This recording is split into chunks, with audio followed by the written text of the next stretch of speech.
And this is the time to be real. It's not time to be, you know, shy and, oh, I want to say this, but no, I'm gonna say it this way. No, just say it however you feel because there's no judgment in the room. We're all here to help one another. We're all here. We're family. So I'm the first to be transparent. So I have a problem when I'm out in the public. I keep my business card and my purse. They're ready. Give you a typical example. Last Sunday, we're at the Bucks game, and the guy that's parking us has vitiligo. And I'm like, oh my God! He sees me and he looks the other way. He didn't want to make eye contact. So I didn't want to make eye contact back with him, so I was like, okay, do I say something to him or do I let him go? I let him go. But then when I got home, no, before that, so then we get inside the game, and I'm walking to the bathroom. Guess what? Still another one. Golly! I make eye contact, he looks away. I don't know if it's a man thing. It could have been a man thing. I don't know because there were two men. And I was like, oh, there was two people that I could have gave my card to. And I let that opportunity slip me away because of fear. So I got to work on that because I know Charlotte can attest to this because she's out in the public and she sees people all the time. So sister, help me. How do you do it? I warm up to them. I start talking and we just start a conversation and just go from there. I think you can't attack right away. You can't look like you anxious to go up there That's me. You can't do that. What is it? Yeah. And okay. I just think you just gotta warm up to them with the conversation. Okay. Yeah. Okay. Don't be so anxious we got the same thing, gave on my car. Yeah. Yeah. And that's how you feel. Yeah, I know. See people and it's not every day that you're gonna walk in public and you're gonna see somebody with vitiligo. Or you're gonna walk in Walmart or you're gonna be at an event and you see somebody with vitiligo. That just doesn't happen every day. Right. Or it could have been they've seen someone with the same condition, but they haven't seen a woman maybe. And it could have been they could have seen men and have never seen a woman, and they didn't know how to approach the situation. Yeah, and it could have been because I'm like all white, and they probably trying to figure out, okay, does she have vitiligo? What is it she got going on? It could have been that too. And some people are not accepted right now. Yeah. And they don't want to talk about it. Yeah. You know, it's like, okay, I know what I got, but I don't want to talk about it. I want to turn a blind eye. Yeah, because we have a gentleman at our church, and Carl's been talking to him, but he's like, I accepted it, I moved on, and I don't need to come here for any support. So, and you gotta respect it. Yeah, you gotta respect it. Because I have two kids that have it, and they don't want to. It's the parents. It's not the kids. It's the parents. The mother told me, no, she's good. She don't need no support group. I said, okay, but just know that if she ever needs a support group, we are here. And when I see teenagers that have it, it hits heavy with me because I'm 48. And like I said, I've had it since I was 43. And it was devastating for me. It was like totally devastating for me because I'm like, and I'm not trying to say that I'm all that in a bag of chips, but I like to think I am. And when my color started going away, my self-esteem was already struggling because I've struggled with self-esteem my whole life, trying to not so much fit in, but trying to feel adequate, feel pretty, feel like, we've all gone through stuff. And when this happened, it's not like, okay, she done put on 50 pounds and she good to go. No, it ain't nothing like that. Or her hair fell out. It ain't even nothing like when you start losing your skin and it's like you're seeing it disappear daily and aggressive. It's scary. It is very scary. And so each day I still have to tell myself, you're beautiful. It doesn't matter what your skin looks like. And sometimes now I forget I even had it because I've accepted it and I've embraced it. But there are still days when I go to work, because I work in the public, I'm a professional, and when I go out, people are staring. They're still looking, and I have not gotten past the stairs yet. I've learned to not engage, eye to eye when people are staring, because before I'd be like, okay. And there wasn't Tanja. I do have an alter ego. Her name's Tasia. It comes out sometimes. That was Tasia. Because it's when you're in the mall. It's when you're in the mall. I stopped going to the malls. I'm just being honest. Very rarely you're going to see me in the mall. And it's not because I can't do it. I can do it. But when I walk in the mall, it's like, and I mean, they're so blatantly, it's just obvious. Yeah. And then you're looking, trying not to make eye contact, and it's hard, because then I'm a softie. Oh my God, just get everything. I've gone through that. Yeah. I'm better. I'm getting better. I'm not saying that every day, I'm up here. There's some days when I'm down here.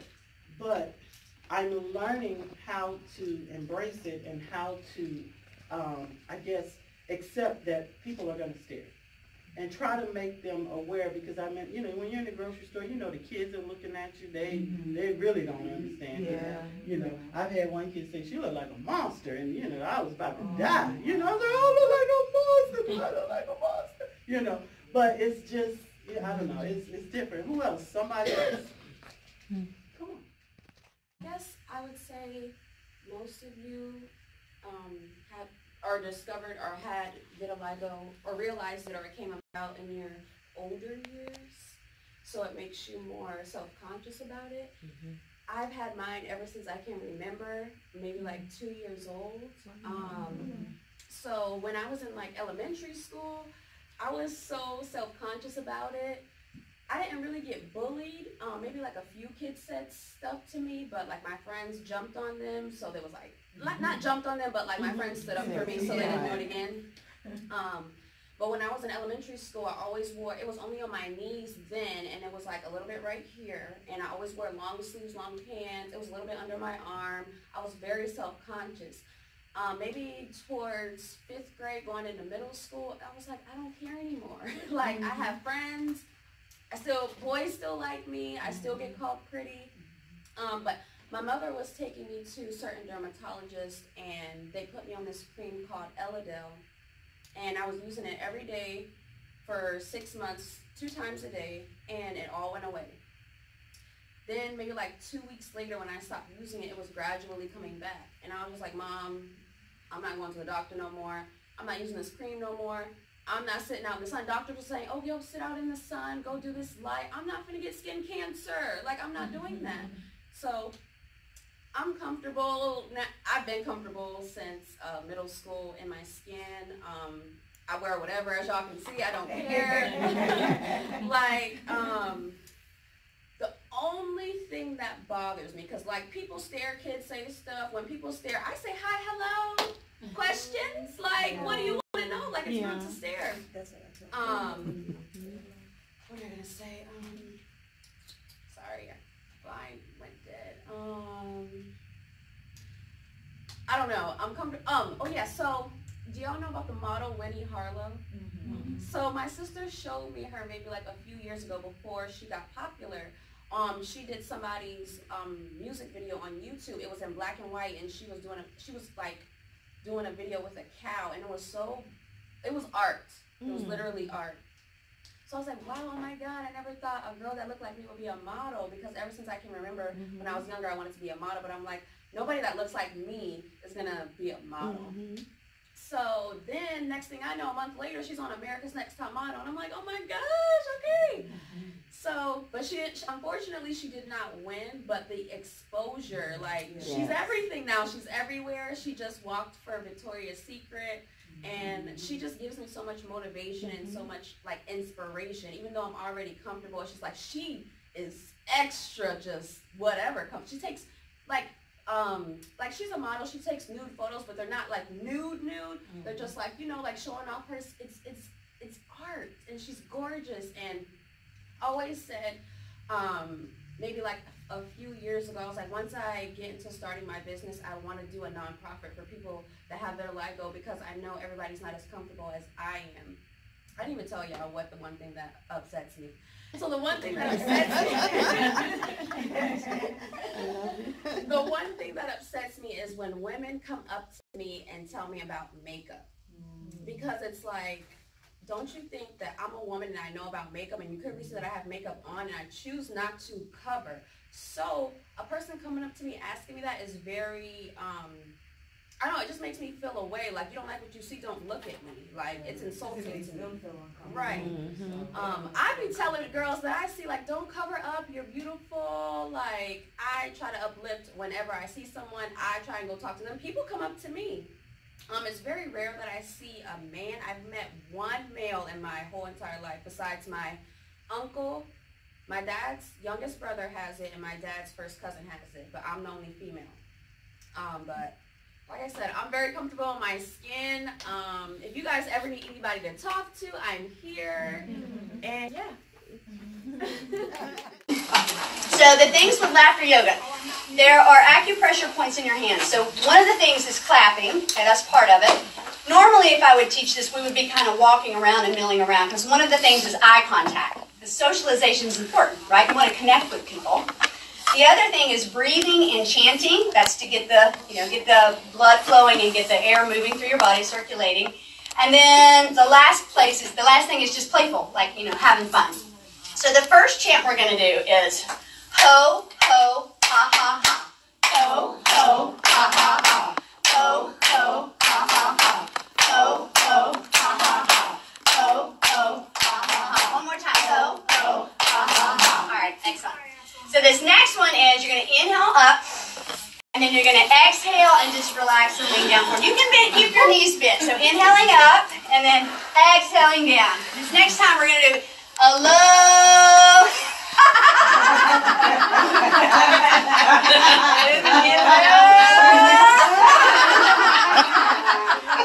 One more time.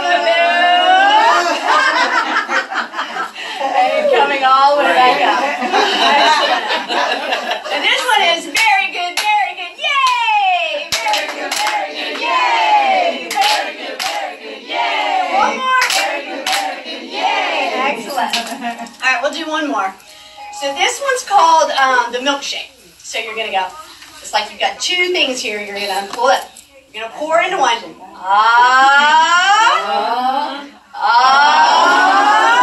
And then, somebody's face. Let's do it one more time.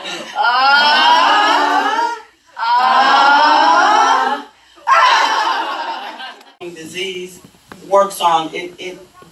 I'm not medically, so y'all bear with me, but it's got something to do with inflammation.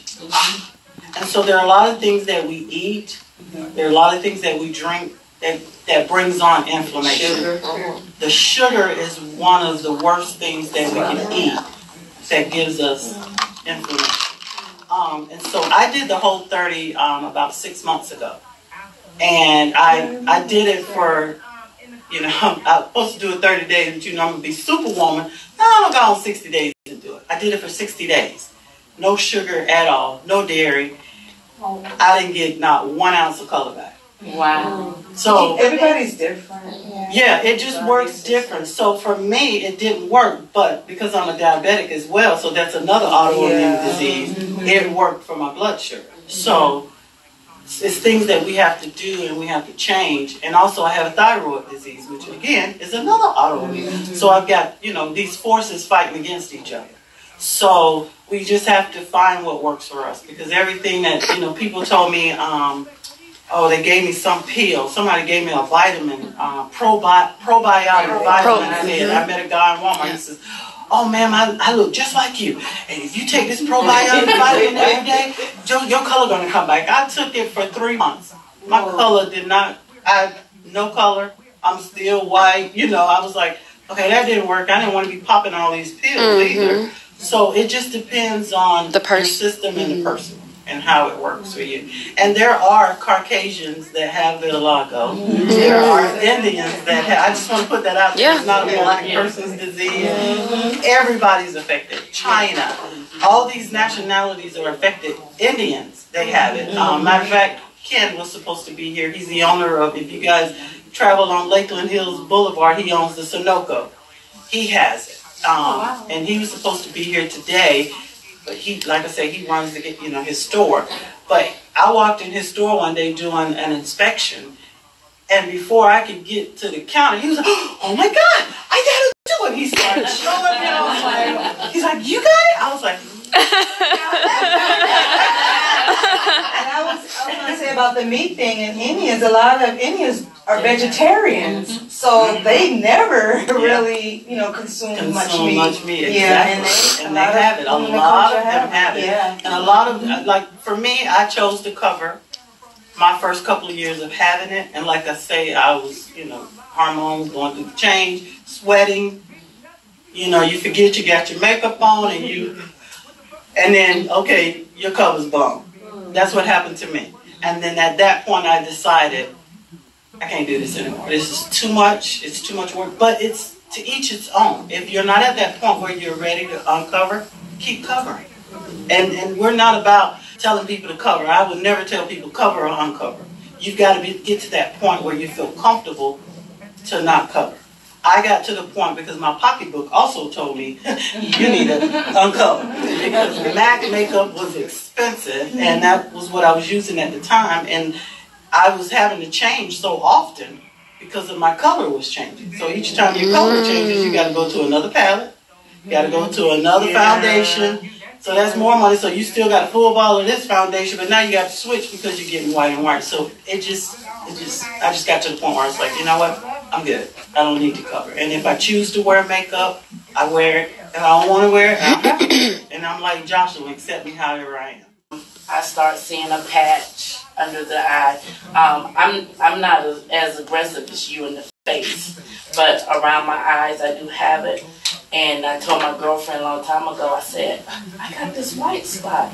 And we were going to a banquet or whatever, and I'm thinking, at that time, I was like, ain't no guy gonna want to talk to me, whatever. She's like, girl, just put a little makeup in that spot right there. So that's how I started off doing it, whatever. And then, because everywhere we went, we took pictures. I was at banquets, I was at weddings, and I was in somebody else's picture. So that was my fear. My fear is not walking around without it. My fear is if I'm taking a picture with, not with you guys because we all the same, but like if I'm in a wedding, like I got married, whatever, just like the guy on the news or whatever. In the workplace, I always been manager at Publix or whatever. So I've always just wore the makeup and I covered up. Now I don't spend expensive on makeup. I'm cheap. But the cheap stuff worked. And MAC did not work for me at my wedding. I used Queen Latifah CoverGirl. So cheap stuff do work better. Max is just a name to me, But yes, my money. So I just got a habit of just wearing it. It just was a habit because everywhere I went, it was some type of event and picture or something like that. So I was telling Jocelyn a while back that I didn't want nobody else's picture to be messed up with my face being like that. No one said anything. You see what I'm saying? Yeah. Nobody never told me. And no one's going to come up to me and go, man, I don't want that girl right there. My picture. No one's going to say that to you. So I said, okay, I don't want to mess up nobody else who's spending $100 on their portrait on my face because I can easily hide my hands in their picture. Right. So that was my thing. So I just kept it.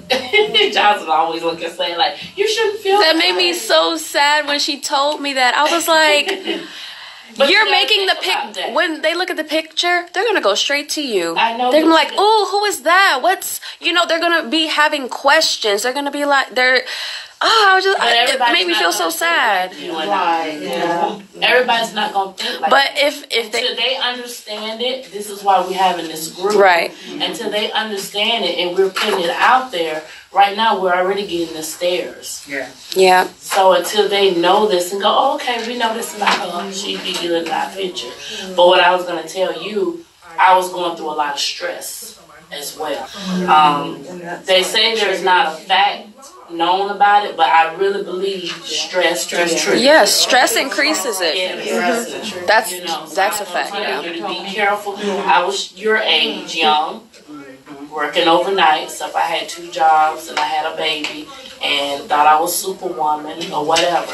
And then, like I said, it got a little bigger. I go in the sun. I experienced where I had the sunburn. I have never sunburned because Caucasian does. And I was like burning up. Thought my arm was on fire right here. And then it started here. And then it started going in patches. And then it'll come back like spots. See little spots right here? Mm-hmm. See, I'll pay attention to my hands. And sometimes the little speckles, they'll come back. So I've accepted a long time. When I was your age, I didn't want to accept it, like, because I'm thinking, no one is going to want to date me, no one. But I'm like you, I had no problem. And of course, my husband now asked me to marry him. So the only You're thing I engaged? don't like is when people ask stupid questions, you know, in the public. Like, what's an example? Well, I had one guy ask me, I'm the liquor store specialist at Publix now. Mm-hmm. I'm over the liquor store, and he asked me, did I put my hands in acid? Really? Do it really look like I just put my hands in acid? You know, it's just stuff like that.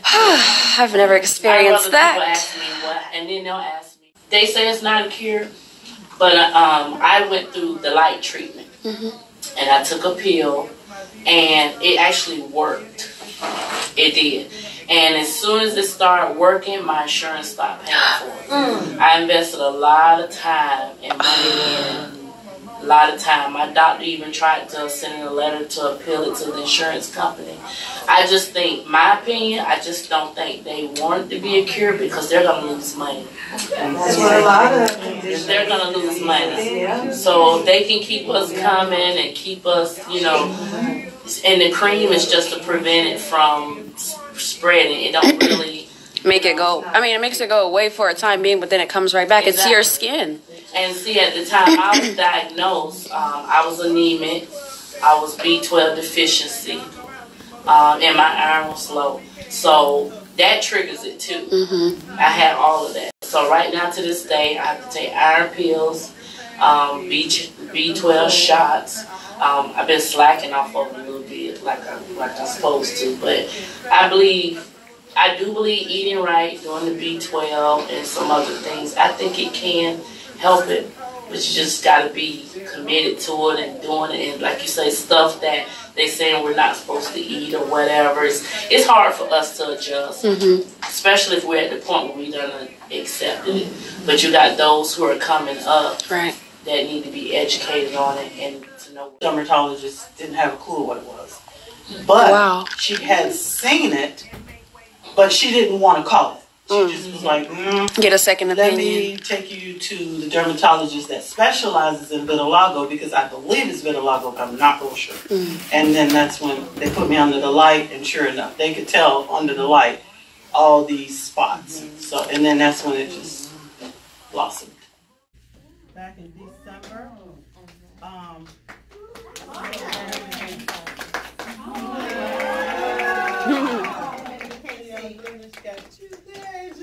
Oh.